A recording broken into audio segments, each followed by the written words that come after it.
જય શ્રી કૃષ્ણ. હું શ્રી રમેશભાઈ ડી ગોયલ, બાપડેશ્વર સંસ્કૃત મહાવિદ્યાલય પોરબંદર.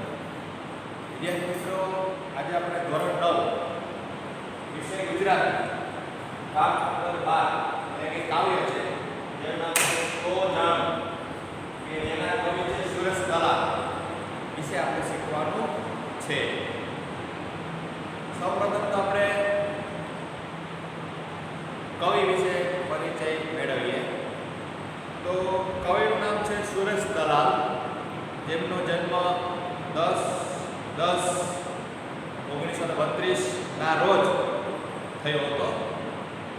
સુરેશભાઈ પુરુષોત્તમદાસ દલાલ, કે જેઓ મહારાષ્ટ્રના થાણા જિલ્લામાં તેમનો જન્મ થયેલો હતો.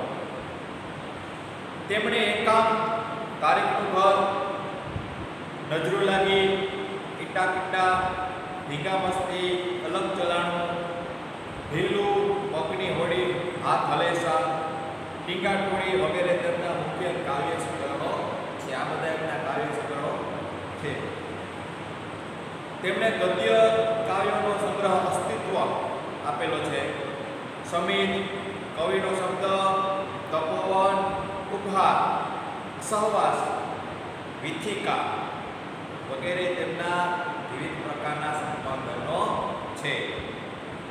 કાવ્યયન અને કાવ્ય વિશ્વ એ તેમના બે નોંધપાત્ર સંચયો છે. કવિતા દ્વૈમાસિકનું સંપાદન તેમણે યશસ્વી રીતે કર્યું અને આ કવિને રણચિત્રા, સુવર્ણચંદ્ર અને સાહિત્ય અકાદમી દિલ્હીનો પુરસ્કારથી પણ સન્માનિત કરવામાં આવેલા છે.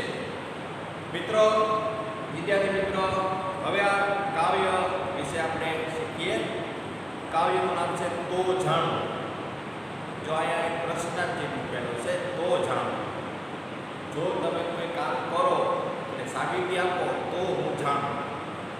આ કાવ્ય મુખ્યત્વે કૃષ્ણ અને ગોપી વચ્ચેનો જે સંવાદ છે એ સંવાદના આધારે રચાયેલું છે. આ કાવ્યમાં ગોપી છે એ કૃષ્ણને અલગ અલગ પ્રકારના પ્રશ્નો કરે છે, કે જેનો જવાબ કૃષ્ણ આપે છે કાવ્ય દ્વારા. ગોપી કૃષ્ણને કહે છે, પડકાર આપતા. શું આપતા કહે છે? પડકાર આપતા કહે છે કે હે કૃષ્ણ, હે કાળિયા ઠાકર, હે મોહન, જો તમે મારી ગાગર ઉતારો. ગોપી જ્યારે પાણી ભરવા જાય અને નદી નાળામાં ત્યારે પાછી આવે ત્યારે કૃષ્ણ ભગવાનને કહે છે કે હે કાળિયા ઠાકર, જો તમે મારી ગાગર ઉતારો તો હું જાણું કે તમે એક દિવસ ગોવર્ધન પર્વતને ઉચક્યો હતો. આવા વિવિધ પ્રકારના દ્રષ્ટાંત ગોપી કૃષ્ણને આપે છે. તે આ રચનામાં આપણે જોવા મળશે. આની ઉપરથી આપણને કૃષ્ણ પ્રેમ વ્યક્ત કરતી, ગોપીનો કૃષ્ણ પ્રત્યેનો પ્રેમ વ્યક્ત કરતી આ કાવ્ય રચના છે. અને ગાગર ઉતારે, ગાગર ઉતારી તે પતિ એવો લોકજીવનનો સંદર્ભ પણ જોઈ શકાય છે. અને ત્યારે ગોપી કહે છે કે પ્રેમ સ્વીકારનો આવો અવસર ફરી આવતો નથી. કૃષ્ણ પ્રત્યે પ્રેમ કરવાનો અવસર આવો ફરી પાછો મળતો નથી. આજે આ અમૂલક અવસરને, અમૂલક જ્યાં શબ્દ આપેલો છે, અમૂલક, અમૂલક એટલે કે મૂલ્યવાન, જેનું કોઈ મૂલ્ય નથી તેવો, એને આપણે અમૂલક કહેવામાં આવે છે. એડે જવા ના દેશો, વાંસળી, જમુનાજી, ગાયો જેવા સંદર્ભોથી કવિએ આ ગીત રચનામાં ગોકુળ અને પ્રેમનું વાતાવરણ રચ્યું છે. આ કાવ્ય આપણે વાંચતા સમજતા આપણે એમ થાય કે આપણે ગોકુળની અંદર આવેલા છીએ, વૃંદાવનની અંદર આવેલા છીએ એવો આપણને અહેસાસ થાય છે, એવો આપણને અનુભવ થાય છે. માટે વિદ્યાર્થી મિત્રો, સૌપ્રથમ આખું કાવ્ય વાંચી જાઓ, વાંચન કરું, ત્યારબાદ આપણે એક એક પંક્તિ દ્વારા કાવ્યની સમૃદ્ધિ આપણે મેળવશું. સૌપ્રથમ, મારી ગાગર ઉતારો તો જાણો કે રાજ તમે ઉચક્યો તો પહાડને. હું તો ઘરે ઘરે જઈને વખાણું કે રાજ તમે ઉચક્યો તો પહાડને. આખો દી વાંસળીને હાથમાં રમાડો કાન, એમાં સા ઝાઝા હોય વેતા. કાંટાળી કેરી પર ગાગર લઈને તમે આવતા જતાને સ્મિત દેતા. હું તો વહેતી જમુનાને અહીં આણું, મારી ગાગર ઉતારો તો જાણું. કે રાજ તમે ઉચક્યો તો પહાડને, ડચકારા દઈ દઈને ગાયો કરાવી ચરાવી, ને છાઈ મહી ખાઈ લેવો પોરો. ચપટીમાં આવું તો કામ કરી નાખે, અહીં નાનકડો ગોકુળનો છોરો. ફરી ફરી નહીં આવે ટાણું, મારી ગાગર ઉતારો તો જાણું. કે રાજ તમે ઉચક્યો તો પહાડને. અહીંયા કાવ્ય સમાપ્ત થાય છે અને કાવ્ય એકાંતમાંથી લેવામાં આવેલું છે. જો મિત્રો, અહીંયા ગોપી જે છે એ કૃષ્ણને પ્રશ્ન દ્વારા પડકાર આપી છે. શું? તો કે મારી ગાગર ઉતારો તો જાણું, કે રાજ તમે ઉચક્યો તો પહાડને. ગોપી જે છે એ કૃષ્ણને કહે છે કે તમે મારા માથેથી ગાગર ઉતારો તો હું માનું કે તમે એક દિવસ પહાડને ઉચક્યો હતો.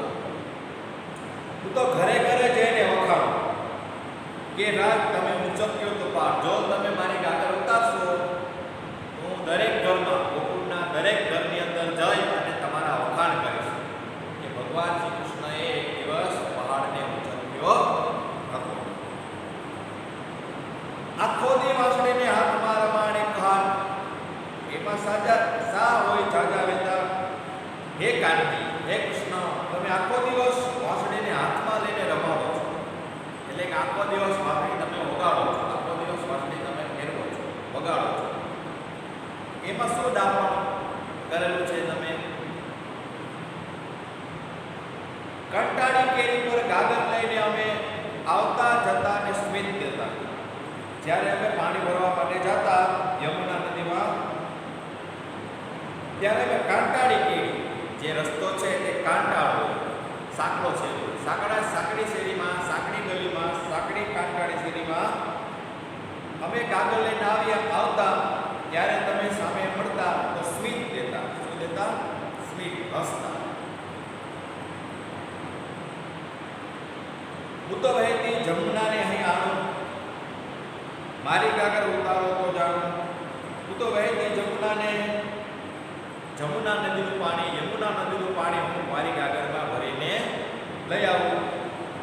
જો તમે મારી ગાગર ઉતારો તો હું જાણું કે એક દિવસ તમે પર્વતને ઉચક્યો હતો. ડચકારા દઈ દઈને ગાયો ચરાવી, ને છાઈ મને ખાઈ લેવો પોરો.